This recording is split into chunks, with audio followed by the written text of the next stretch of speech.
So this here is my old bevel grinding jig. I call it old because I'm going to build a new one, and I will set this one aside.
So this is pretty much the basic of the body.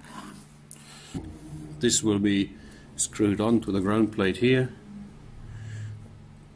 The springs will be attached here, and there will be simple metric nut screwed into the wood with a screw which will press the let's call it the vice part into the grinding machine. So with the knife attached, whatever knife that might be, it will lean into the belt at a certain angle to cut the bevel. So this is pretty much the groundwork for the new bevel grinder jig. So I've taken one more step here and made a chamfer to one of the piece's sides. I've done both. That wouldn't be necessary because the one is not doing me any good. For this will be mounted here and will be able to tilt into the chamfer.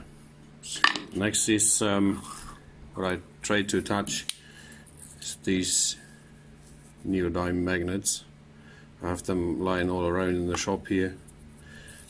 I misused them to press blades to the belt grinder or to silence my anvil.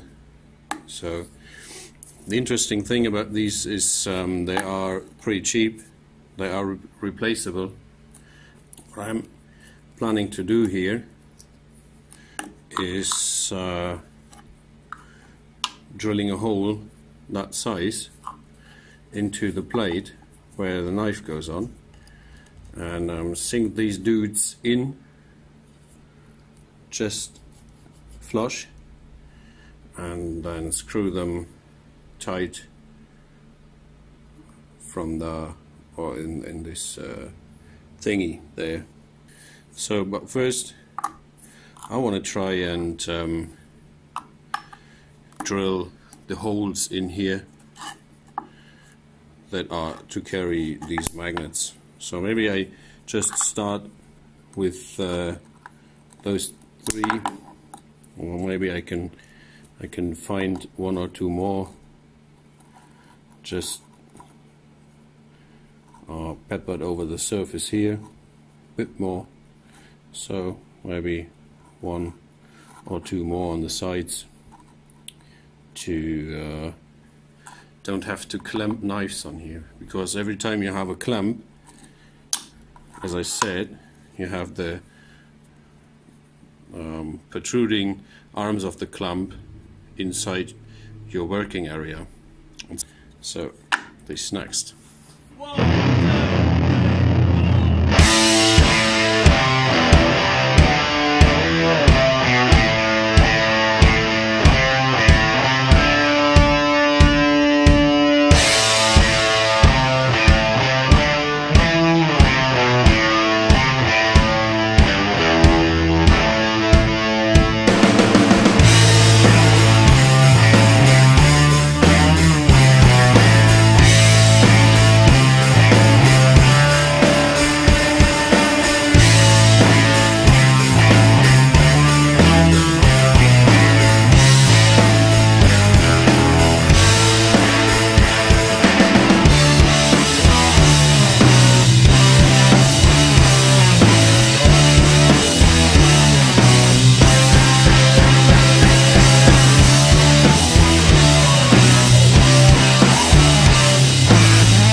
So this now is the magnet chuck for the blades to be grinded, assembled with the magnets, so they fit in quite well and they can be tightened from the behind to the plate. Yeah, maybe now you get the idea why I said I will try to drill them holes. What I really meant to say was I will try to drill them straight.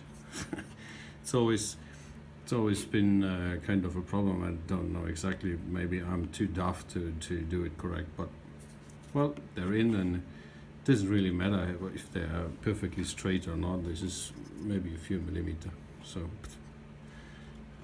who cares.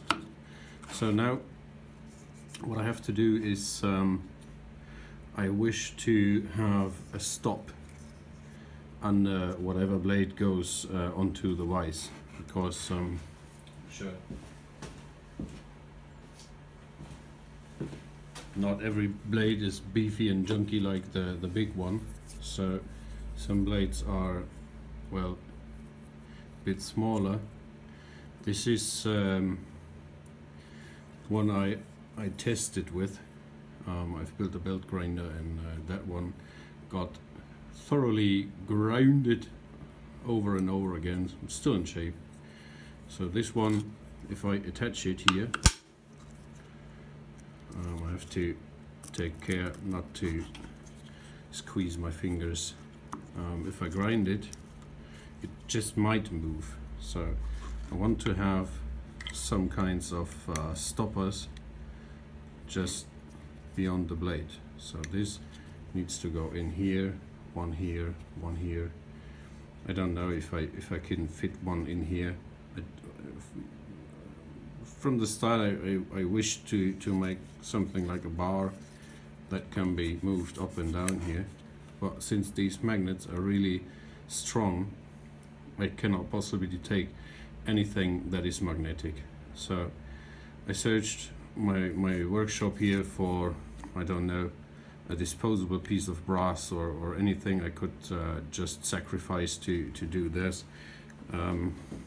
It's not to be done with a piece of wood or anything, so I think I stick with those hex screws. I will take the router and mill in here some grooves from bottom up to make these screws adjustable, so I can just push them under and adjust the blade on the device. So that's next.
this did not go completely like I have intended, but when I started the router, it just moved a few, I don't know, a few hundredth of a millimeter to the side, whatever, I don't know. Here I corrected. This is, see it here, just a bit out of the center. That one's actually quite alright.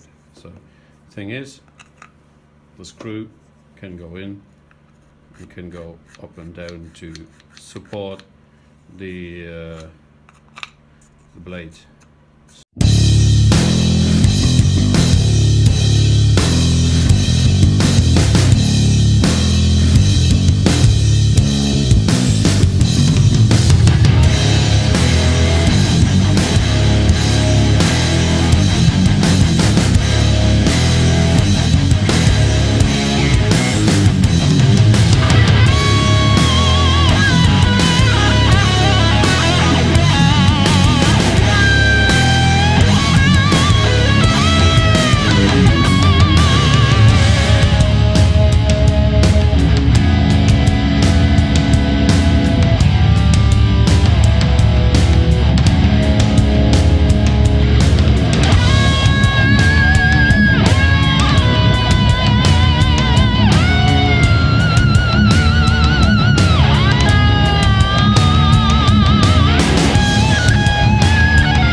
This part is mostly about assembling the thing, putting things together, drilling last holes.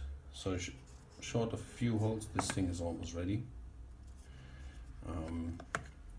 Don't know if you have paid attention in the last video, I just made a grave mistake.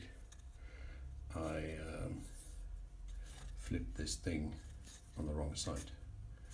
So what I wanted to gain is more surface, but instead I flipped it around and now I have less surface here to sit on the bench grinder or on the belt grinder. So problem is I haven't drilled this thing straight, so if I now turn it around, it's just a bit more tilted than before, that way. But since this does not make any difference to the function or how it's used, I'll go on with it. These nuts are long enough for both sides to be used, so just flip it around. It's looking quite the same. Put this thing on and just continue my journey. So next is preparing that thing to take the adjustment screw and the springs, and then we see.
So this is pretty much all there is to it. This is well, basically finished. Could be a bit better, could be a bit nicer, a bit more straight right here, but it's usable. And yeah, I was thinking about making an index for the angle and all this stuff, but my shop is moving and I built this just to get the one knife out. So Thorsten, if you see this, all the struggles I made, it's all because of you. So this is the face, and the magnets, the adjustments, and you might have noticed that there are no screws. That is because these are sitting very tight, so they won't budge. Also, I have the right screws, but I don't have the right washers. So without a big washer, this is all for nothing, so just leave it out for now. I just want to do some grinding now. So first, I'll attach this big beefy body here on the jig. Again, Thorsten, if you're watching, this is all your fault. So that is pretty much the installment. Before we start grinding here, just one thing, always wear the respirator. Unless you do like what I call ferro boggies. If you like ferro boggies, just don't use the respirator. I use it.